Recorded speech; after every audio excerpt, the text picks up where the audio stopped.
안녕하세요. 얼마 전까지 작은 수선집을 운영한 50대 여성입니다. 평생 아무에게도 하지 못했던 이야기가 있어요.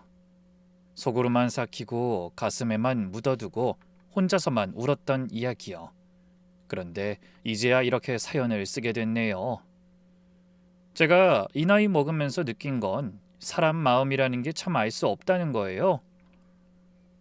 손님들이 가끔 물어요. 사장님, 혼자 사세요? 자식은요? 그럴 때마다 그냥 웃었어요. 아마 저를 보고 혼자 사는 불쌍한 아줌마라고 생각하겠죠. 뭐 틀린 말은 아니에요.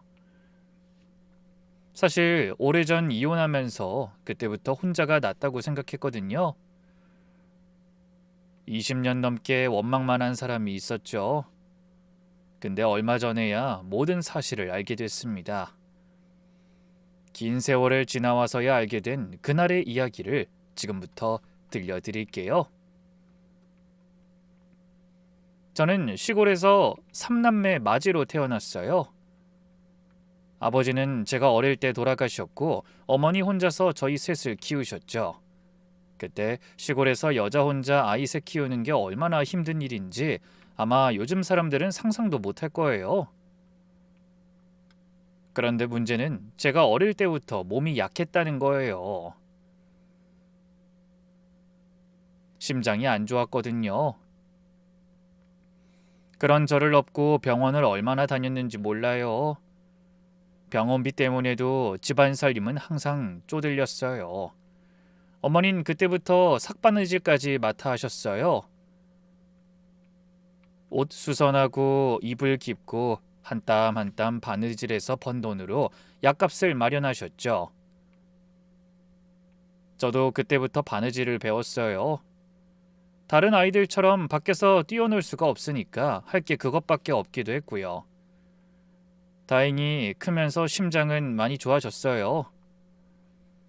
하지만 마음속에는 항상 이런 생각이 있었어요. 내가 아프지만 않았어도 엄마가 이렇게 고생 안 하셨을 텐데. 그 죄책감은 평생 저를 따라다녔습니다. 제가 20살이 되던 해 엄마가 쓰러지셨어요. 병원에 가보니 위암이래요. 꽤 진행이 된 상태라고요. 그때부터 10년이었습니다. 엄마 병수발로 보낸 세월이요. 동생들도 다 힘들게 사느라 바빠서 아픈 엄마를 제가 맡게 됐어요. 연애요? 할 시간도 없었어요. 솔직히 말하면 그 생각 자체를 안 했던 것 같아요. 하루하루 버티는 게 전부였거든요. 그러다 30살에 엄마가 돌아가셨어요. 10년을 붙잡고 있던 엄마를 보내고 나니 참 허탈하더라고요. 그리고 그때 제 현실을 깨달았어요. 어느새 30인데 남은 게 아무것도 없다는 걸요. 전 그렇게 노처녀가 돼 있었죠. 49제가 끝난 날 친척 이모가 그랬어요. 은미야, 너 이제 어떻게 살 거니? 혼자 이렇게 있으면 안 돼. 사람 좀 만나봐. 솔직히 처음에는 귀찮았어요. 근데 이모가 하도 졸라서 한 번만 만나보기로 했죠. 그때 전 남편을 만났어요. 키도 작고 말도 어눌하고 고개도 제대로 못 들더라고요. 이래서 이 나이까지 총각이구나. 속으로 그 생각을 했어요. 그냥 좋게 밥만 먹고 빨리 헤어지려고 했어요. 근데 무슨 말 끝에 그 사람이 그러더라고요. 고생 많이 하셨네요. 부모님이라도 병간호 10년 쉽지 않은데. 그 한마디가 가슴에 박혔어요. 그때까지 저한테 그런 말을 해준 사람이 없었거든요. 동생들도 제가 당연히 해야 할 일을 한 거라고 생각했거든요. 그 한마디 때문에 저는 2번, 3번 계속 만나게 됐어요. 그리고 결혼을 결심한 건 이 한마디였어요. 네가 더 이상 힘들지 않았으면 좋겠어. 근데 문제는 시어머니였어요. 시어머니가 제 나이를 듣자마자 반대했거든요. 뭔가 문제가 있으니까 그 나이까지 시집 못 간 거 아니야? 자기 아들 나이는 안 보이는 모양이죠. 본인 아들도 34이잖아요. 저는 속으로 이 결혼 안 되겠구나 싶었어요. 근데 그 사람이 이렇게까지 강하게 말하대요. 어머니, 저 이 사람 아니면 결혼 안 합니다. 평생 혼자 살기 원하시면 그렇게 하세요. 그렇게 반대를 이기고 결혼하게 됐습니다. 결혼하고 나서는 시어머니랑 같이 살았어요. 그 당시 남편이 철물점을 했는데 가게가 시댁 바로 옆에 붙어 있었거든요. 분가할 형편도 안 됐고요. 걱정이 이만저만이 아니었는데 생각보다 잔소리는 한 번씩 해도 아기가 있는 분은 아니더라고요. 남편은 결혼 전이랑 똑같았어요. 어느 날 저녁 둘이 나란히 TV 보고 있는데 남편이 시어머니 없는 걸 보더니 제 손을 잡더라고요. 저도 아무 말 안 하고 그냥 그대로 있었어요. 엄마 병수발로 10년을 보내면서 이런 평범한 행복을 상상해 본 적이 없었어요. 그게 얼마나 귀한 건지 처음 알았죠. 이대로만 살면 좋겠다. 정말 그랬습니다. 결혼하고 2년쯤 지났을 때 첫 아이를 가졌어요. 30 초반의 늦은 임신이었습니다. 그래도 나이가 있으니까 더 조심하셔야 돼요. 절대 무리하시면 안 됩니다. 지금 생각하면 웃기죠. 요즘은 32에 첫 애 낳는 사람들도 많잖아요. 근데 그때는 고령 임신 소리까지 들었네요. 시어머니는 임신 소식 듣자마자 절에 가셔서 100일 기도를 시작하셨어요. 그리고 예쁜 공주님, 우리 첫째 수진이가 태어났어요. 시어머니도 감격해 제 손을 잡고 그러더라고요. 애 건강하단다.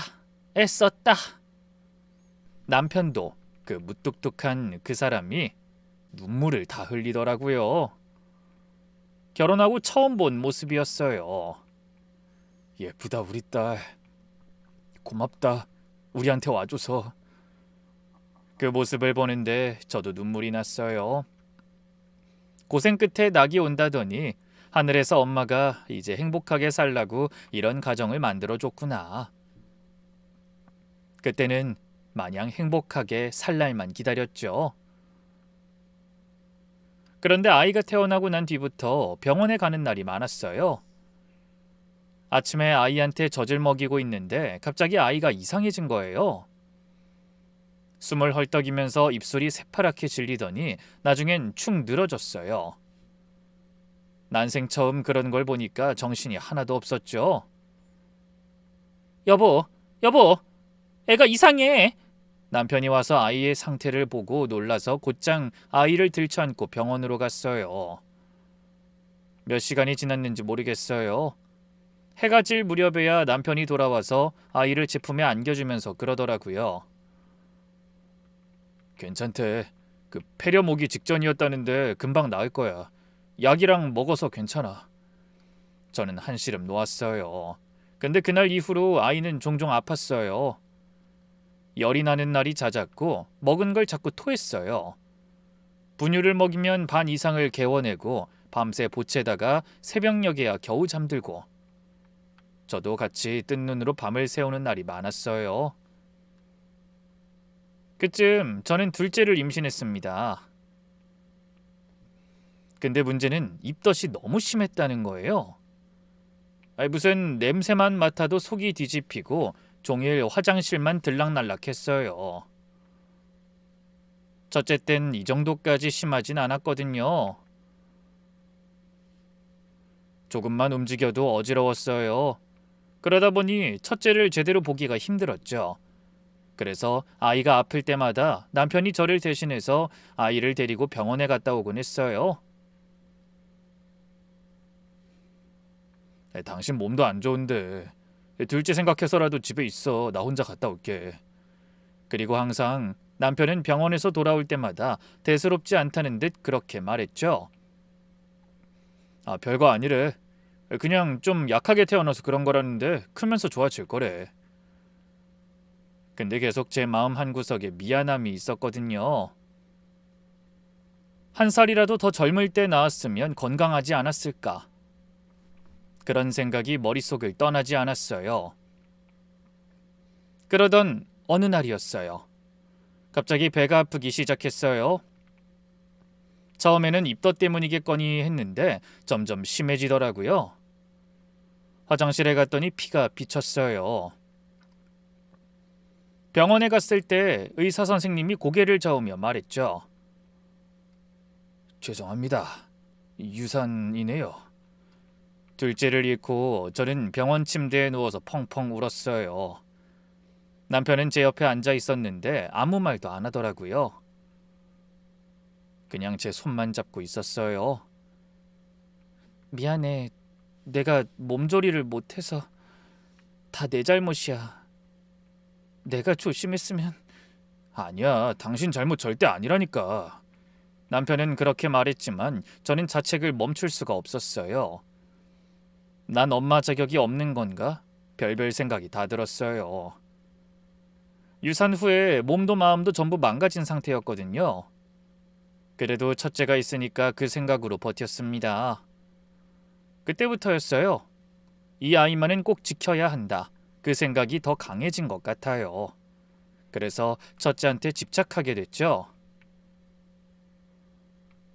아침에 눈 뜨면 제일 먼저 딸 숨소리부터 확인하고 밤에 자다가도 몇 번씩 깨서 딸 방에 가서 숨 쉬는지 확인하고 잠시라도 눈에서 벗어나면 불안해서 미칠 것 같았어요. 그걸 보며 남편이 항상 말렸죠. 너무 예민하게 굴지 말라니까. 그럼 애도 숨 막혀 해. 저도 알았어요. 제가 이상하다는 거. 근데 멈출 수가 없었어요. 둘째를 잃었잖아요. 약한 첫째마저 잃으면 어떻게 살아요? 그때부터 밥맛도 없고 잠도 안 오고 멍하니 있는 시간이 많아졌어요. 남편이 걱정스러운 표정을 지으며 수시로 묻곤 했어요. 괜찮아? 당신 진짜 괜찮은 거지? 괜찮아. 솔직히 괜찮지 않았어요. 근데 저도 모르는 마음을 말할 수가 없었어요. 그러다 얼마 뒤 딸애가 기어다니다가 문턱에 머리를 부딪혔어요. 그냥 살짝 부딪힌 정도였어요. 아이들이 흔히 그러잖아요. 기어다니다가 부딪히고 걷다가 넘어지고. 근데 극도로 불안한 상태였던 저는 그걸 보고 무너졌어요. 아이 머리를 확인했는데 조금 빨개진 것 말고는 아무것도 없었어요. 근데 저는 아이를 안고 펑펑 울었어요. 미안해. 엄마가 잠깐 한눈판 사이에. 엄마 잘못이야. 엄마가 잘못했어. 왜 그래? 어디 봐. 어디 다쳤는데? 남편이 아이 머리를 꼼꼼하게 확인했어요. 그리고는 한숨을 쉬었어요. 괜찮아. 애들 다 이래. 기어다니다 부딪히는 거 정상이라고. 진짜 괜찮아. 아무것도 아니긴. 머리잖아. 머리 다쳤으면 어떡해? 저는 아이를 안고 계속 울었어요. 남편이 어쩔 줄 몰라 했어요. 그런데 정작 우리 딸은 울지도 않았어요. 멀뚱멀뚱 저를 쳐다보고만 있었어요. 우는 건 저뿐이었죠. 다 내 탓이야. 둘째도 못 지켰잖아. 난 엄마 자격 없어. 아니 무슨 소리야. 그런 말 하지 마. 그날 밤 저는 부엌에 있었어요. 저도 모르게 칼을 들고 있었어요. 사실 뭘 하려던 건지 저도 잘 몰라요. 그냥 머릿속이 하얘졌어요. 내가 없어지면 다 괜찮아질 거야. 그런 생각만 맴돌았죠. 그때 남편이 들어와서 절 보곤 얼굴이 하얗게 질렸어요. 뭐해? 그거 내려놔! 내려놓으라고! 남편이 달려와서 제 손에서 칼을 빼앗았어요. 그리고 저를 끌어안았어요. 미쳤어? 미쳤냐고? 당신 정말 왜 이래? 저는 남편 품에서 힘없이 울었어요. 나 때문에 다 잘못된 것 같아. 우리 둘째도 다 내 탓이야. 나만 없어지면. 그만. 다신 그런 말 하지 마. 다시는. 남편이 소리를 질렀어요. 처음이었어요. 그 사람이 저한테 소리 지른 게 당신 없으면 난 어떡해? 우리 수진인, 우리 식구 어떻게 살라고 그래? 어? 나중엔 남편이 눈물을 뚝뚝 흘리면서 저한테 사정하듯 빌더라고요. 그러니까 제발 그런 생각하지 마. 부탁이야. 다음 날 전 남편이 저를 병원에 데려갔어요. 산후 우울증으로 심각한 상황이었어요. 둘째 유산하고 제대로 치료 안 받아서 이렇게 된 거죠. 초반에는 한동안 약을 먹으면서 지냈어요. 그랬더니 조금 나아지는 것 같긴 했는데 완전히 낫진 않더라고요. 여전히 한 번씩 내가 없어지면 하는 생각이 들었어요. 지금 생각해보면 그걸 본 남편은 얼마나 무서웠을까요? 그때는 몰랐어요. 그때 제가 조금만 더 단단했더라면, 그렇게 무너지지 않았으면 조금 달랐을까 싶기도 해요. 그 후로 몇 달이 지났어요. 일까지 관두고 남편은 곁에서 저를 많이 챙겨줬어요. 딸도 무럭무럭 크고 있었어요. 자주 아프긴 했지만 남편이 병원에 잘 데려가니까 큰 문제는 없는 것 같았어요. 이제 좀 괜찮아지는 건가 그렇게 생각했어요. 그때 아이가 8개월 정도 됐을 때였어요. 그날 오후 저는 읍내에 볼 일이 있어서 나갔어요. 아이 분유랑 기저귀가 떨어져서 사러 간 거였는데 이것저것 살 게 더 있었거든요. 그래서 아이를 맡기고 나갔죠. 읍내에서 장을 보고 나오는데 문득 박 사장님 생각이 났어요. 박 사장님은 읍내에서 작은 정비소를 운영하는 분이었어요. 남편이랑도 어릴 때부터 친한 사이였는데 저희가 신세를 많이 졌거든요. 그래서 남편도 항상 고마워했죠. 혹시라도 정비소 지나가게 되면 인사해. 나한테 진짜 고마운 분이니까. 남편이 전에 그렇게 말한 적이 있어서 저도 읍내 갈 때마다 들러서 인사를 드렸죠. 그날도 마찬가지였어요. 직원들하고 나눠 먹을 음료수랑 빵을 사서 찾아갔어요. 사장님 안녕하세요. 지나가다가 인사드리려고 왔어요. 박 사장님이 반갑게 맞아주셨어요. 기름때 묻은 손을 닦으시면서요. 아이고 형수님, 얘기는 잘 커요. 네, 잘 있어요. 이거 드시라고 가져왔어요. 아이 뭘 이런 걸. 고마워요. 정우한테도 안부 전해줘요. 그게 전부였어요. 5분도 안 있었을 거예요. 음료수 전해주고 인사하고 바로 나왔어요. 그런데 그 뒤부터는 기억이 잘 안 나요. 물건을 더 사고 집에 가려는데 갑자기 머리가 핑 도는 거예요. 눈앞이 캄캄해지면서 정신을 잃었어요. 눈을 떴을 때 낯선 천장이 보였습니다. 병원이었어요. 나중에 들으니까 상점에서 쓰러진 저를 누군가 발견해서 병원에 데려다 줬대요. 과로랑 빈혈이라고 했어요. 유산 후에 몸이 안 좋아진 게 아직 회복이 안 됐던 거죠. 정신이 돌아오자마자 저는 벌떡 일어났어요. 여기가 어디예요? 제가 왜 여기 있어요? 그때 침대 옆에 앉아있던 사람이 눈에 들어왔어요. 시어머니였어요. 근데 표정이 이상했어요. 평소에 보던 그 얼굴이 아니었죠. 어깨가 떨리고 있었어요. 어머니 왜 그러세요? 수진이는 어디 두고 오셨어요? 본능적으로 아이를 찾는 저를 보며 시어머니가 입을 열었습니다. 네 딸 이제 없어. 전 귀를 의심했어요. 네? 시어머니가 고개를 들었는데 눈이 벌겋게 부어 있었어요. 목소리까지 떨렸죠. 우리 수진이 죽었다고? 그게 무슨 말씀이세요? 갑자기 시어머니가 제 멱살을 잡았어요. 원망이 가득한 손으로 제 등을 마구 치면서요. 살렸네. 내 손녀 살렸네. 이년아. 어머니.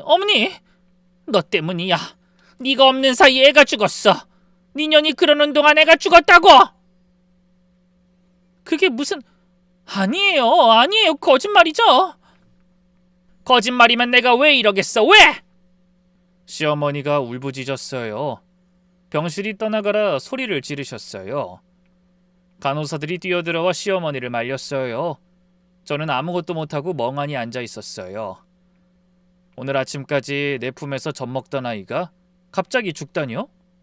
믿을 수가 없었어요. 얼마나 시간이 지났는진 모르겠어요. 병실 문이 열리고 남편이 들어왔어요. 저는 팔에 꽂혀있던 링거 바늘까지 빼고 남편에게 달려갔습니다. 여보, 어머니가 수진이 죽었대. 아니지? 거짓말이지? 어? 수진이 괜찮은 거지? 남편 얼굴을 보는 순간 심장이 철렁 내려앉았어요. 남편 꼴이 처참했어요. 눈도 빨갛게 충혈돼 있었고 얼굴이 헬쑥하게 말라 있었어요. 평소에 무표정하던 사람인데 그날은 무너져 있었죠. 그때 남편은 손에 뭔가를 들고 있었어요. 짐가방 2개가 들려 있었죠. 이게 뭐야? 남편이 짐가방을 침대 위에 던지듯 놨어요. 가. 너 보면 수진이 생각나서 안 되겠으니까 그냥 가. 여보, 무슨 소리야? 수진이 정말 죽은 거야? 어딨어? 우리 수진이 어딨냐고? 가라고 했잖아. 나 수진이 봐야 돼. 수진이 보게 해줘. 아니잖아. 아닌 거 알아. 저는 남편 팔을 생명줄이라도 되는 듯 붙잡았어요. 남편이 제 손을 뿌리쳤죠. 여보, 제발 우리 애 한 번만 보게 해줘. 얼굴도 못 봤잖아. 한 번만. 못 봐. 왜? 내가 엄마잖아. 왜 못 보는데? 그때 시어머니가 다시 입을 열었어요. 울다가 지친 목소리로요. 엄마? 네가 무슨 엄마야? 네 년이 남자 만난다고 싸돌아다닐 때 죽은 거야. 네? 남자요? 저 안 그랬어요. 분유사러 갔다가 쓰러진 거 아시잖아요. 거짓말 마. 정비소 박사장하고 붙어먹은 거 동네에 다 소문났어. 저는 숨이 막혔어요. 어머니, 그건 오해예요. 박사장님한테 인사만 한 거예요. 이 사람이 그러라고 했어요. 음료수 갖다 드린 것 뿐이에요. 저 거기에 5분도 안 있었다고요. 닥쳐! 동네 사람들이 다 봤어. 그날 둘이 다정하게 서서 얘기하는 거. 다정하게요? 그냥 인사한 거예요. 남편한테 안부 전해달라고 그런 얘기한 것 뿐이에요. 그래서 너 딴 놈이랑 시시덕거리고 있는 동안 애가 죽었잖아. 니년 때문에. 시어머니는 제 말을 전혀 안 들으셨어요. 제가 뭐라고 설명해도 소용이 없었어요. 저는 남편한테 다시 매달렸어요. 믿을 사람이라곤 이 사람밖에 없으니까요. 여보, 나 진짜 아니야. 당신이 제일 잘 알잖아. 나 진짜 아무것도 안 했어. 억울해하는 제 말에도 남편은 대답이 없었어요. 여보, 나 좀 봐. 제발. 내 말 좀 들어보라고. 나 진짜 억울해. 한참 만에 전 남편이 입을 열었어요. 저를 쳐다보지도 않고요. 네가 뭘 했든 안 했든 이제 상관없어. 뭐? 그게 무슨 말이야? 이미 우리 수진인 죽었어. 네가 없는 사이에 죽었다고. 그게 다야. 여보, 너 보면 그 애 생각나서 나 안 되겠어. 그러니까 제발 가줘. 그만하자. 남편 목소리가 떨렸어요. 그 목소리가 울고 있는 건지 참고 있는 건진 모르겠었어요. 끝까지 얼굴을 돌리고 안 보여주니 알 수가 없었어요. 여보, 나도 수진이 엄마인데 나도 같이 슬퍼하게 해줘. 수진이 얼굴 한 번만 보게 해줘. 안 돼. 애한테 부끄럽고 싶지 않으면 이쯤에서 그만해. 저는 그 말을 듣고 가슴이 찢어지는 것 같았어요. 도대체 내가 뭘 부끄러워해야 하는 건데. 난 아무것도 안 했는데 옆에 있던 시어머니가 씩씩대면서 말했어요. 더 추해지기 전에 가라. 동네방네 네 솜 다 퍼졌어. 이 이상 집안 망신시키지 말고. 어머니, 제발요. 저 진짜 꺼지라고 했잖아. 나쁜 년. 너만 아니었어도 이런 일은 없어. 남편이 제 팔을 잡아 일으켰어요. 짐가방 2개를 제 손에 쥐어줬어요. 가. 다시는 우리 앞에 나타나지 마. 저는 귀를 의심했어요. 이게 내 남편이 맞나 싶었어요. 제 손 잡으면서 더 이상 힘들지 않았으면 좋겠다고 말하던 그 사람이 아니었어요. 여보, 왜 그래? 나 진짜 억울해. 당신까지 날 못 믿으면. 그만해. 그날 저는 짐가방을 든 채 병실 밖으로 밀려났어요. 복도에 서서 뒤를 돌아봤어요. 남편이 병실 문을 닫았어요. 제 얼굴을 한 번도 안 보고요. 복도에 혼자 서 있었어요. 다리에 힘이 풀려서 벽에 기댔어요. 내가 뭘 잘못한 거지? 아무리 생각해도 이유를 모르겠었어요. 분유 사러 갔다가 쓰러진 게 죄예요? 남편 지인한테 인사한 게 죄예요?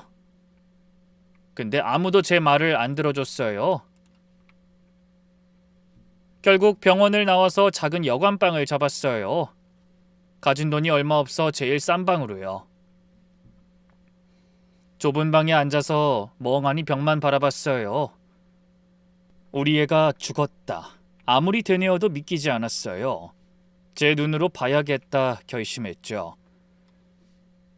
며칠 후 저는 시댁으로 찾아갔습니다. 시댁 대문 앞에 서서 문을 두드렸어요. 어머니, 저예요. 문 좀 열어주세요. 주먹이 아프도록 문을 두드리는데도 안에서는 대답이 없었어요. 어머니, 제발요. 수진이 보게 해주세요. 마지막으로 한 번만요. 한참을 두드려도 문이 안 열렸어요. 분명 사람이 있는 거 아는데 아무도 안 나왔어요. 저는 대문 앞에 무릎을 꿇었어요. 제발요. 우리 애 좀 보게 해주세요. 마지막으로 한 번만요. 그것만 하고 갈게요. 제발요. 그때 대문이 열렸어요. 시어머니가 문 사이로 몸을 내밀고 저를 안으로 들이지 않았죠. 뭐하러 왔어? 어머니, 수진이 우리 딸 보러 왔어요. 제발요. 돌아가. 저는 시어머니 앞에 죄인처럼 엎드렸어요. 한 번만요. 마지막으로 한 번만 보게 해주세요. 제가 잘못했어요. 뭘 잘못했는지 아직 잘 모르겠지만 저 때문이라는 거 인정할게요. 잘못했어요. 그러니까 보여주세요. 장례는 이미 끝났어. 병원에 있는 동안 다 치렀다. 그 말에 숨이 막혔어요. 그럼 어디 묻었어요? 어디 있는지라도 알려주세요. 가서 인사라도 해야죠. 저는 엉엉 울면서 시어머니 다리를 놓지 않았어요. 저한테 왜 이렇게까지 하시는데요? 엄마예요. 내 새끼 어디 묻었는지만 알려줘요. 엄마? 네가 죽인 거잖아. 애가 너 원망하면서 갔을 거다. 그러니까 그냥 보내줘. 시어머니가 제 손을 발로 밟았어요. 저는 그래도 놓지 않고 미친 사람처럼 매달렸어요. 그때 남편이 나왔어요. 아무런 감정이 없는 얼굴로요. 저는 기어서 남편 발을 잡았어요.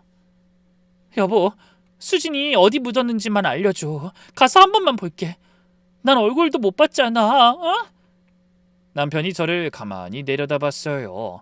그리고 낮은 목소리로 말했어요. 그만하라고. 어디 묻었는지만 알려줘. 다신 안 올 테니까. 그것만. 애가 당신 보면 편하게 못 가. 그러니까 그냥 모른 채 살아. 저는 그 말을 듣고 숨이 멎었어요. 세상이 무너지는 것 같았어요. 남편이 대문 안으로 들어갔어요. 새로 된 대문이 쾅 닫혔죠. 그리고 잠금새 채우는 소리가 들렸어요. 저는 닫힌 대문 앞에서 주저앉아 울었어요. 밤이 깊어지니 비까지 내렸어요. 꼭 눈물이 비가 돼서 내리는 것처럼 내리더라고요. 몇 시간을 그렇게 앉아 있었는지 모르겠어요. 저는 빗속에서도 그대로 주저앉아 있었어요.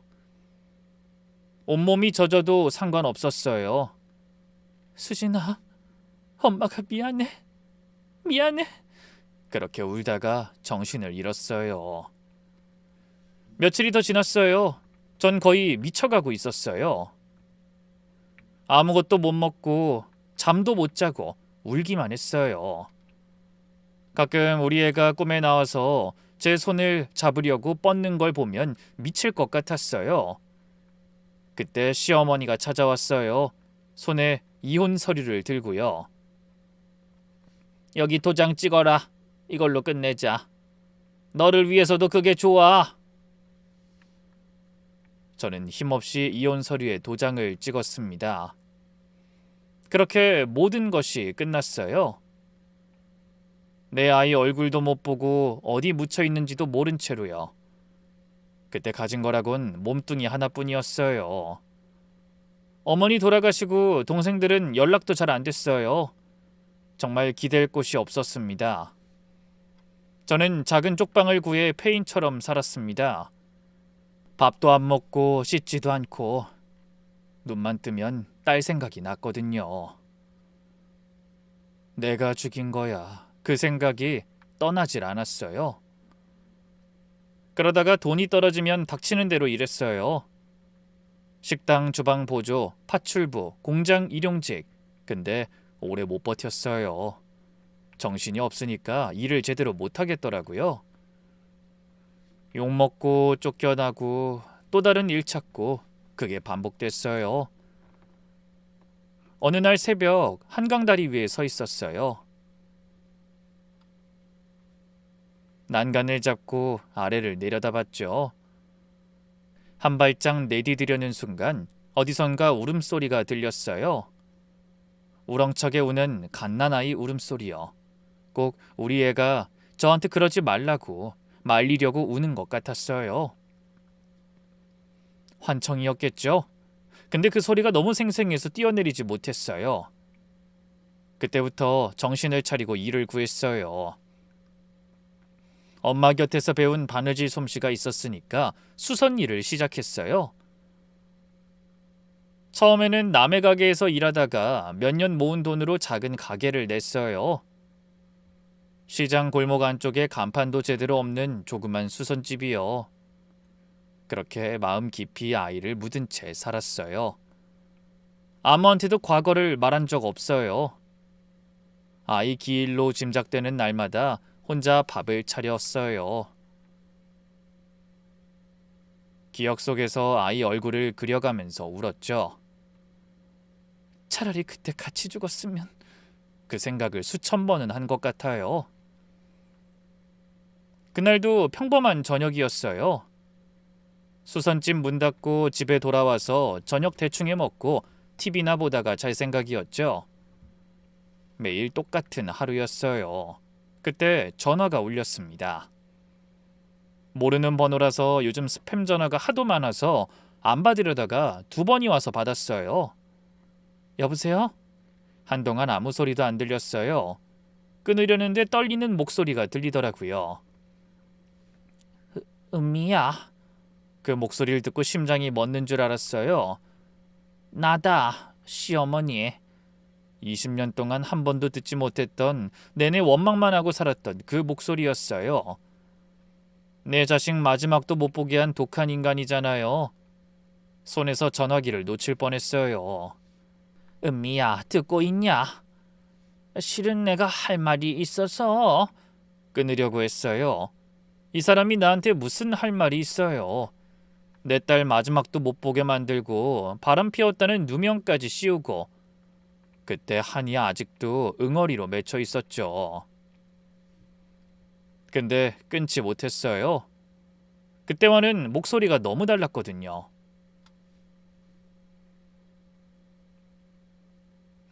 절 내쫓으면서 그 독하고 매서웠던 목소리가 아니었어요. 힘없고 떨리고 다 노인의 목소리였어요. 정호가 죽었다. 저는 숨이 멎었어요. 암으로 3년을 앓다가 어제 갔어. 3년 동안 암투병을 했다는데 그것도 저는 전혀 몰랐습니다. 알고 싶지도 않았고요. 마지막으로 한 번만 와줄 수 없겠니? 꼭 좀 부탁하마. 전화기를 든 채로 한참을 멍하니 서 있었어요. 솔직히 단호하게 거절하려고 했어요. 나한테 왜 전화했냐고. 우리 딸 마지막은 보여주지도 않더니 왜 그 인간 얼굴을 제가 봐야 하냐고요. 그렇게 말하고 끊으려고 했어요. 근데 제 입에서 나온 말은 달랐어요. 어디예요? 시어머니가 장례식장 주소를 불러줬어요. 전화를 끊고 나서 한참을 앉아 있었습니다. 미웠어요. 이 나이 먹도록 내내 미워했어요. 날 버리고 외면하고 간 사람, 내 딸이 죽었다는데 장례식장에도 못 가게 만든 인간.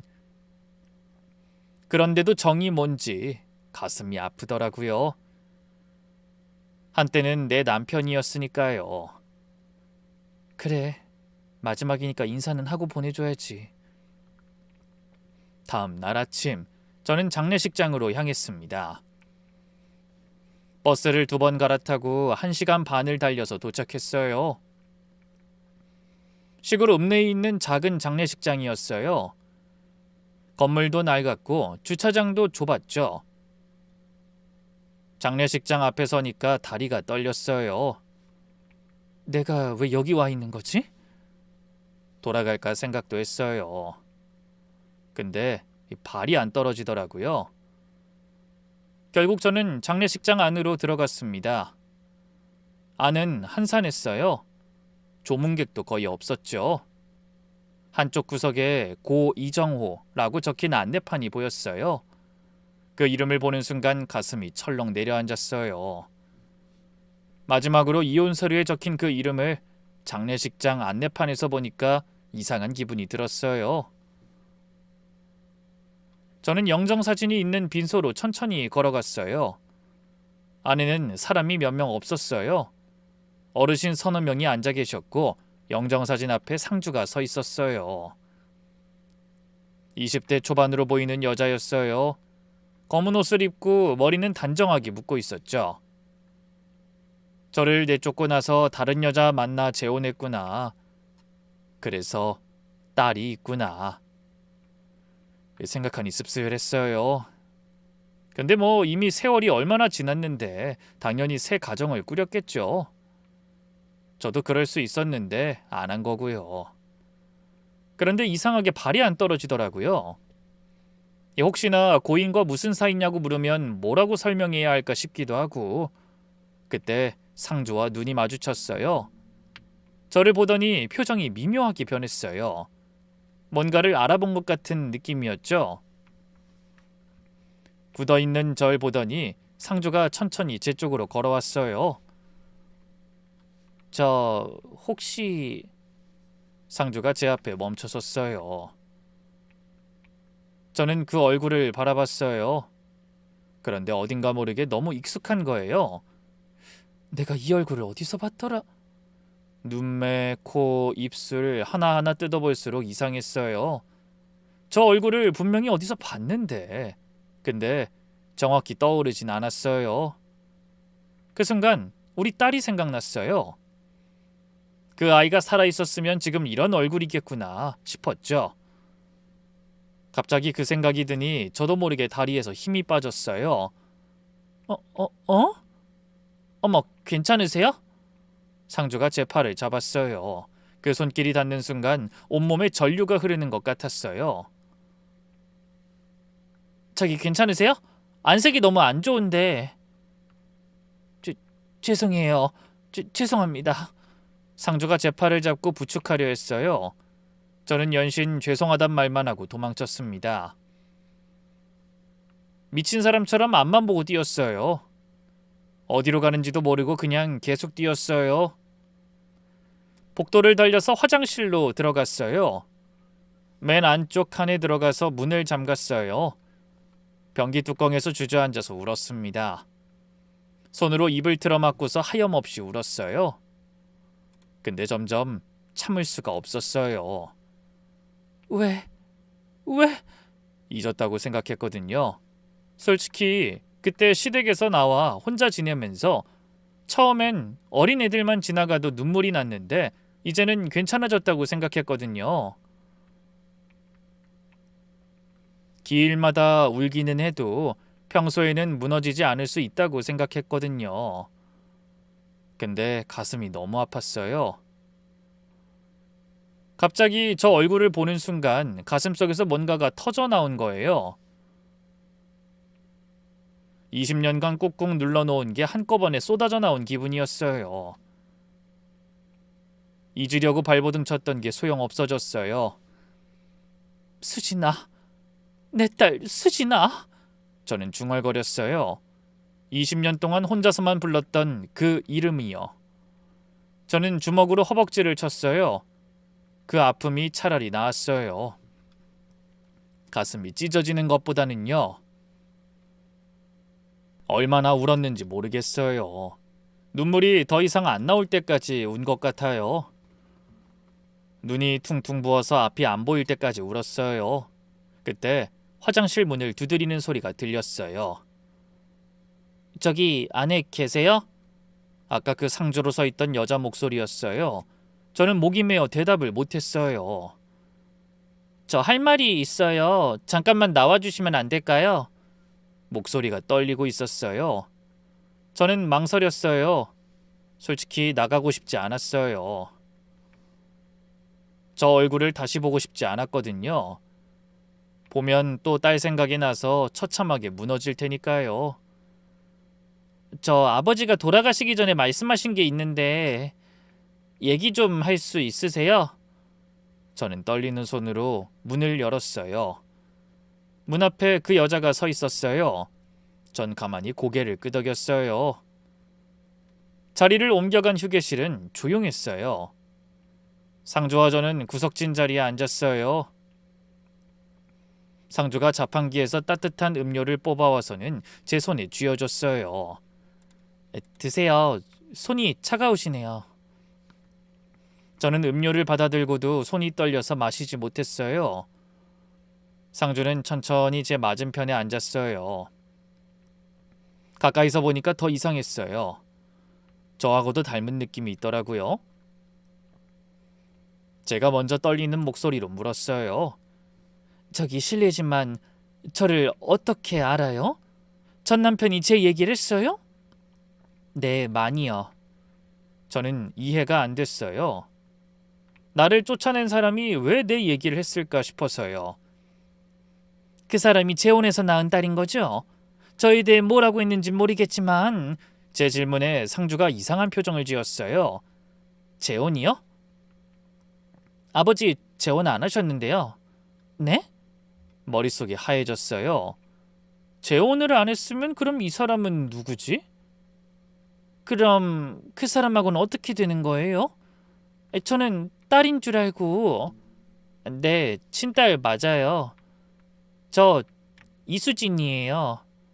그 이름을 듣는 순간 저는 말을 잇지 못했어요. 심장이 멈추는 것 같았어요.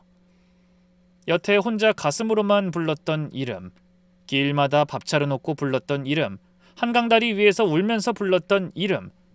저는 떨리는 목소리로 다시 또박또박 물었어요. 잠시만요. 그게 무슨 소리예요? 당신 이름이 이수진이라고요? 그때 휴게실 문이 열렸어요. 시어머니였어요. 20년 만에 보는 시어머니. 허리가 굽고 머리가 하얗게 새고 주름이 가득한 얼굴이었죠. 아들까지 보내고 난 시어머니의 모습은 더 힘없고 지쳐 보였어요. 시어머니가 절 보더니 멈춰섰어요. 눈물을 글썽였어요. 은미야, 아이고 왔구나. 고맙다. 저는 시어머니를 멍하니 바라봤어요. 어머니, 이게 뭐예요? 이 사람 누구예요? 시어머니가 대답 대신 제 앞으로 다가왔어요. 그리고는 무릎을 꿇었어요. 너한테 할 말이 있어. 뭐예요? 이게 다 뭐냐니까요? 어머니, 말해보시라고요. 누가 수진이에요? 어떻게 어머님 그 이름을 아무한테나 붙여요? 그게 누군지 몰라요? 다 잊으셨어요? 저는 소리를 질렀어요. 머릿속이 엉망이었어요. 아무것도 이해가 안 됐거든요. 시어머니가 고개를 들었어요. 눈물이 볼을 타고 흘러내리고 있었어요. 수진이는 안 죽었어. 뭐라고요? 그때 수진이 안 죽었어. 우리가 거짓말한 거야. 저는 숨을 쉴 수가 없었어요. 그게 무슨 소리예요? 죽었다고 한 거 다 거짓말이야. 수진이는 살아있었어. 계속 살아있었어. 세상이 빙글빙글 돌았어요. 눈앞이 캄캄해졌어요. 거짓말이에요. 그럴 리가 없잖아요. 그때 우리 수진이는 죽었어요. 거짓말 아니야. 이 애가 수진이야. 네 딸 수진이라고. 저는 상주를 바라봤어요. 나를 빼닮은 얼굴. 우리 딸이 컸으면 됐을 법한 그 얼굴. 하지만 믿기 힘든 현실에 저는 고개를 세차게 저으면서 끝까지 부정했어요. 아니에요. 그럴 리 없어요. 분명히 죽었다고 했잖아요. 저 병원 있던 사이에 장례도 다 치렀다고. 저는 길마다 밥 차려놓고 울었다고요. 제가 수진이 보내고 죽으려고 다리 위에도 섰어요. 그런데 뭐요? 그게 다 거짓말이었다고요? 왜요? 왜 그런 거짓말을 한 거예요? 전 울부짖었어요. 진한 설움이 가슴에 그대로 남아있었으니까요. 내가 뭘 그렇게 잘못했는데? 당신들이 뭔데 내 자식을 뺏어가? 당신이 뭔데? 시어머니가 울었어요. 내가 한 게 아니야. 우리 청호가 그러자고 했어. 저는 멈췄어요. 뭐라고요? 너 살리려고? 다시 말해보세요. 애 죽였다고 할 땐 언제고 누굴 살려요? 정호가 계획한 거야. 아이 죽었다고 한 것도 내쫓은 것도 다 정호가 시킨 거야. 저는 아무 말도 못했어요. 왜요? 그 사람 없다고 아무 말이나 하지 마요. 왜 그런 짓을 할 이유가 없잖아요. 시어머니가 대답하지 못하고 울기만 했어요. 그때 상주가 조용히 입을 열었어요. 제가 다 말씀드릴게요. 아버지가 돌아가시기 전에 다 말씀해 주셨어요. 저한테요. 엄마 얘기부터 아빠가 왜 그런 선택을 하셨는지 다요. 다 말할게요. 엄마. 이 사람이 저를 엄마라고 불렀어요. 저는 숨을 죽이고 들었어요. 상주가 떨리는 목소리로 전 남편이 남기고 간 이야기를 시작했어요. 아빠가 그러셨어요. 아빠가 정말 나쁜 놈이라고. 살면서 제일 후회하는 선택이라고요. 그때 아빠가 일부러 엄마를 쫓아냈대요. 그 이유가 엄마를 사랑해서 그랬던 거예요. 다 엄마를 위해서요. 딸이 울먹였어요. 전 남편의 마지막 모습이 떠오른 듯 했죠. 저는 태어날 때부터 심장이 안 좋았대요. 심장? 네, 선천성 심장 질환이요. 태어날 때부터 심장에 문제가 있었대요. 저는 아무 말도 못했어요. 몸이 약한 줄로만 알았는데 심장이 아팠다는 사실은 저도 모르는 일이었거든요. 분명히 남편 말로는 몸이 약한 것뿐이라고 했었는데 의사가 그랬대요. 평생 병원 신세 질 거라고. 큰 수술 여러 번 해야 한다고. 아빠가 그 말 듣고 며칠을 울었대요. 병원에서 엄마 몰래요. 저는 숨이 막혔어요. 나한텐 분명히 폐렴이라고 일부러 그렇게 말했대요. 엄마한테 진짜 병명을 말하면 안 된다고 생각하셨대요.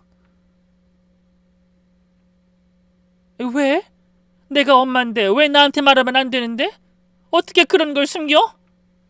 딸이 저를 바라봤어요. 아빤 분명 엄마가 자기 탓이라고 할 거라고. 엄마가 어릴 때 심장이 약했으니까 그거 알면 분명히 자기 때문에 아이가 아픈 거라고 자책하면서 살 것 같았대요. 맞아요. 전 분명히 그렇게 생각했을 거예요. 내 심장을 닮아서 내 탓이라고요. 그 사람은 저를 저보다 더 잘 알고 있었어요. 엄마는 평생 자기 탓이라고 안고 살 사람인데 그 죄책감에 할머니 병수발 10년이나 들었는데 그런 엄마한테 또 아픈 아이 보면서 자기 탓이라고 평생 울면서 살게 할 수 없다고요. 그건 도저히 못 시킬 것 같아서 한 선택이었대요. 그리고 그때 엄마가 둘째 동생을 잃었을 때니까 엄마가 내가 없어지면 다 괜찮아질 거라고 부엌에서 칼 들던 것까지 봤으니까 제가 평생 아플 거라고 하면서 진짜 못 버틸까 봐. 저는 눈물이 흘러내렸어요. 굵은 눈물방울이 그대로 바닥에 떨어졌어요. 그래서 어쩔 수 없이 결심했대요. 엄마를 보내야겠다고. 딸이 울먹이며 말했어요. 그래서 나쁜 놈이 되기로 한 거래요. 엄마가 아빠를 미워하면서 살면 적어도 자기 자책은 안 할 것 같았다고. 그때는 그게 더 나을 거라고 생각했대요. 그리고 제가 다시 건강해지면 엄마한테 갈 생각이었고요. 근데 그게 너무 오래 걸린 거예요. 저는 주먹으로 가슴을 쳤어요. 바보 같은 인간. 아빠도 후회했어요. 멍청한 생각이었다고. 그땐 그게 엄마를 위한 거라고 생각했는데 자식을 가슴에 묻게 하고 가족을 다 잃게 만들었으니까 아빠도 죄책감이 컸어요. 그때 몇 번 엄마한테 연락도 했는데 전화도 다 차단해서 말을 못했었대요. 저는 울었어요. 주체할 수가 없었어요. 여태 그 사람도 울고 있었던 거예요. 저처럼. 그리고 아빠가 돌아가시기 전에 저한테 부탁하셨어요. 꼭 엄마 찾아가라고. 꼭 만나서 지금까지 아빠 때문에 못 보고 살았던 거라고 말하고 사랑한다는 말도 꼭 전하래요. 그리고 딸 목소리가 떨렸어요. 제가 아픈 건 엄마 탓이 아니라고, 유전 아니라는 거 이 말도 꼭 전하랬어요. 저는 손으로 얼굴을 감쌌어요. 그 사람이 그걸 제일 걱정했구나. 제가 자책할까봐, 제가 또 짐을 질까봐. 그래서 차라리 본인이 나쁜 놈이 됐구나. 그때 딸이 가방에서 뭔가를 꺼냈어요. 낡은 편지 봉투였어요. 아버지가 남긴 거예요. 돌아가시기 전에 엄마한테 꼭 전해달라고 하셨어요. 저는 떨리는 손으로 편지 봉투를 받았어요. 봉투도 낡아서 오래된 거예요. 이걸 언제 쓴 건지도 모르겠더라고요. 봉투를 열었더니 안에 접힌 종이가 있었어요. 종이를 펼쳐보니 낯익은 글씨체가 보였어요. 미안해. 난 당신이 수진이 때문에 또 나쁜 선택을 할까봐 무서웠어. 그래서 차라리 내가 나쁜 놈이 되기로 한 거야. 근데 그때 나는 그 방법밖에 몰랐어. 다행히 수진이는 잘 컸어. 많이 아팠지만 지금은 괜찮아. 수술 4번 하고 병원에서 거의 다 보냈지만 이젠 일상생활 할 수 있을 정도로 좋아졌어. 여보, 그 애는 아무 잘못 없어. 정말 나 때문에 엄마 없이 자란 거야. 그러니까 수진이 미워하지 말아줘. 다음 생에는 내가 더 잘할게. 제대로 된 남편으로 갈게. 편지를 읽다가 중간에 멈췄어요. 눈물 때문에 글씨가 안 보였거든요. 손으로 눈물을 닦고 다시 읽고 또 눈물이 나서 멈추고 그렇게 여러 번 멈추면서 겨우 다 읽었어요. 읽고 나니까 아무 말도 할 수가 없었어요. 그냥 편지를 가슴에 안고 울었어요. 왜? 왜 그랬어? 왜? 저는 속으로 그 사람한테 물었어요. 엄마, 딸이 서럽게 우는 제 등을 쓰다듬었어요. 엄마 울지 마요. 저는 고개를 들어서 딸 얼굴을 바라봤어요. 나를 빼닮은 얼굴, 내가 낳은 아이, 내 품에 안겨서 젖먹던 그 천진난만하던 아이. 수진아, 너 정말 수진이 맞지? 네, 저 수진이에요. 엄마 딸 수진이요.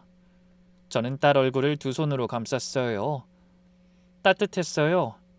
분명 살아있는 사람의 온기였어요. 꿈이 아니지? 이거 진짜 꿈 아니지? 꿈 아니에요, 엄마. 진짜예요. 저는 딸을 끌어안았어요. 수진아, 수진아. 아이를 낳고 8개월까지밖에 안아보지 못했어요. 그 후로 한 번도 안아보지 못했어요. 근데 지금 이 아이가 제 품에 있어요. 20살이 넘은 아이가 제 품에서 울고 있어요. 엄마, 엄마, 수진아, 미안해. 엄마가 미안해. 엄마 잘못 아니에요. 아빠가 그랬어요. 엄만 아무 잘못 없다고. 저도 알아요.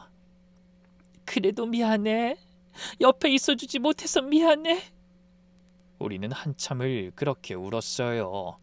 시어머니도 옆에서 울고 계셨어요. 그렇게 부둥켜 안고 운 게 얼마나 시간이 지났는지 모르겠어요. 한참을 울고 난 뒤에야 시어머니를 봤어요. 어머니도 많이 힘드셨죠? 나도 너한테 그러고 싶지 않았어. 근데 정우가 무릎까지 꿇으면서 부탁하더라고. 어머니 제발요. 은미가 어떻게 살았는지 아시잖아요. 그러면서 시어머니가 제 손을 잡았어요. 뼈만 앙상하게 남은 손이었어요. 나도 일부러 독하게 군 거야. 네가 미련 없이 떠나라고. 그래야 네가 다시 새 삶을 살 거라고 생각해서. 근데 나도 모질게 해놓고 너무 힘들었어. 널 볼 면목이 없어서 지금까지 숨어 산 거야. 미안해. 정말 미안하다. 저는 시어머니의 손을 잡았어요. 어머니, 아들 잃고 많이 힘드시죠? 시어머니가 제 품에서 울었어요. 은미야, 우리 정우가 평생 너랑 수진이만 생각하다 갔어? 그건 내가 안다. 알아요. 괜찮아요. 이제 괜찮아요. 저는 시어머니 등을 토닥였어요. 솔직히 미운 마음이 하나도 없다면 거짓말이에요. 20년 동안 그렇게 미워한 사람이었는데 아이가 심장병이지만 그래도 같이 키우자고 말할 수도 있었잖아요. 근데 그 말을 아무도 못한 거예요.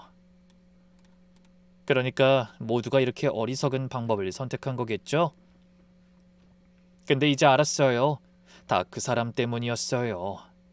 시어머니도 피해자였어요. 아들 말 듣느라 힘들었던 사람이었어요.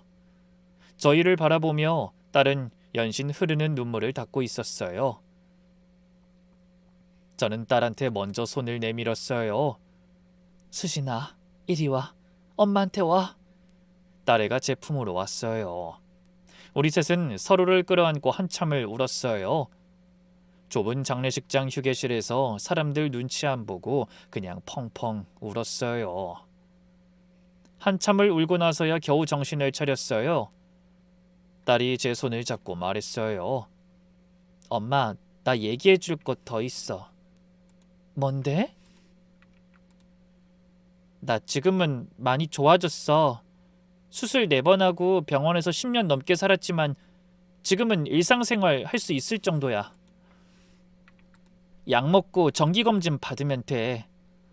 아빠가 그렇게 만들어 줬어. 저는 딸의 얼굴을 바라봤어요. 정말? 응. 아빠가 포기 안 했거든. 좋다는 병원 다 찾아다니고 새로운 치료법 나오면 다 알아보고 철물점 팔아서 병원비 대고 본인은 아무것도 안 쓰고. 근데 그러다가 아빠가 아프게 된 거야. 3년 전에 암 판정 받았는데 나한테 말도 안 하고 혼자 버텼대. 내가 걱정할까 봐. 아빠 그런 사람이었어. 저는 고개를 숙였어요. 그 사람이 평생 그렇게 산 거구나. 저를 위해서, 딸을 위해서 혼자 다 짊어지고 살았구나. 그리고 아무한테도 말 못하고 혼자 떠났구나. 바보. 저는 중얼거렸어요. 근데 이상하게 미움이 안 생겼어요. 그리고 이제야 알 것 같았어요. 그 사람이 왜 그랬는지. 저에겐 너무 아프고 모진 방법이었지만 그래도 그 사람이 할 수 있는 최선이었구나. 그 사람 나름대로는 저를 사랑했던 거구나. 장례식이 끝난 후 전 남편을 보내고 나니까 허탈하더라고요. 그 오랜 시간을 미워하고 원망했던 사람인데 막상 진짜로 떠나니까 가슴에 구멍이 뚫린 것 같았어요. 그때 딸이 제 옆에 있었어요. 장례식장을 나서는데 먼저 제 손을 잡더니 묻더라고요. 엄마, 이제 나랑 같이 살면 안 돼? 나 혼자 있기 싫어. 딸 눈에 눈물이 고여 있었어요. 아빠 돌아가시고 나니까 난 진짜 혼자가 된 거야. 아침에 눈 뜨면 아무도 없어. 밥 먹을 때도 혼자야. 밤에 자려고 누우면 너무 무서워. 이제 같이 살면 안 돼? 저는 아무 말도 못했어요. 비좁은 수선집 방이 떠올랐거든요. 혼자 살기에는 문제없지만 딸애를 거기로 데려가려니까 선뜻 대답이 안 나오더라고요. 그때 딸이 주머니에서 열쇠를 꺼냈어요. 아빠가 준 거야. 엄마랑 나랑 둘이 살 집. 저는 멍하니 딸과 그 열쇠를 번갈아 봤어요. 나도 엄마랑 같이 가려고 아직 안 가봤어. 아빠가 엄마 보면 알 거라고 했거든. 딸이 제 손을 잡아 끌었어요. 딸과 함께 한참을 달렸어요. 창밖으로 낯익은 풍경이 지나갔어요. 어딘가 모르게 점점 익숙해지는 풍경이 눈앞에 보이더라고요. 설마. 버스에서 내려서 골목길을 지나고 작은 언덕을 올랐어요. 그리고 언덕 위에 집 한 채가 보였어요. 저는 자리에서 멈췄어요. 엄마 왜 그래? 저는 대답을 못했어요. 사실 그 집을 알았거든요. 신혼 때 전 남편이랑 산책하다가 이 언덕을 지나갔어요. 그때 이 집을 보면서 무심코 이런 집에서 살고 싶다고 말했어요. 마당 있는 집에서 빨래도 널고 꽃도 키우고 애들하고 그렇게 살고 싶어. 전 그냥 지나가는 말로 한 거였어요. 그때 우리는 시댁에 얹혀 살고 있었고 집을 살 형편도 안 됐고 꿈 같은 얘기였거든요. 근데 그 사람이 그걸 기억하고 있었어요. 엄마 왜 울어? 저도 모르게 눈물이 흘러내리고 있었어요. 이 집, 그때 이 집, 네 아빠한테 그랬거든. 저런 집에서 살고 싶다고. 딸 눈이 커졌어요. 정말? 그냥 지나가는 말로 한 건데 다 기억하고 있었어. 아빠가 5년 전에 이 집 샀어. 철물점 팔고 병원비 내고 남은 돈으로 이 집 샀대. 그때부터 조금씩 고치고 수리하고 엄마 다시 만나면 여기서 살게 해주려고. 아빠가 그랬거든. 건강해지면 엄마 만나자고. 그때 이 집에서 같이 살면 좋겠다 그랬는데. 저는 엉엉 울었어요. 올지 안 올지도 모르는 저를 기다리면서 살았던 거예요. 그 말을 들으니 가슴이 찢어지는 것 같았어요. 아휴, 아빠는 그것도 말 못하고 혼자 끙끙댄 거야? 저는 울면서 중얼거렸어요. 그러니까 평생 그 모양이지. 한마디만 하면 될 걸 끝까지 혼자 삭히기만 하고. 그래도 엄마, 아빠 미워하지 마. 그럼 안 미워. 우리 딸 이렇게 잘 키워줬는데 고맙지. 한참을 울고 나서 저는 일어났어요. 딸이 저한테 열쇠를 건넸거든요. 엄마가 열어. 저는 떨리는 손으로 열쇠를 넣고 돌렸어요. 찰칵 소리가 났어요. 대문을 열었더니 작은 마당이 나왔어요. 빨랫줄도 걸려 있었어요. 그리고 한쪽에는 화분도 놓여 있더라고요. 저는 마당에 서서 주위를 둘러봤어요. 신혼 땐 꿈 같은 얘기였는데 그 꿈을 다 이뤄놓은 거죠. 가만히 딸 손을 잡고 마당 한 바퀴를 돌았어요. 그래, 같이 살자. 네 아빠가 애쓰고 마련해준 집인데 안 살면 서운해하겠지? 딸이 울면서 동시에 웃었어요. 진짜? 고마워 엄마. 이 사연을 쓰면서 참 많이도 울었습니다. 사연을 듣는 분들도 울었을진 모르겠네요. 제가 이 사연을 쓴 건 세상에는 표현 서툰 사람이 있어요. 말로 사랑한다고 못하는 사람이요. 그런 사람의 마음을 알아채기 어려울 때가 있죠. 그리고 그런 사람이 때로는 상처를 주기도 해요.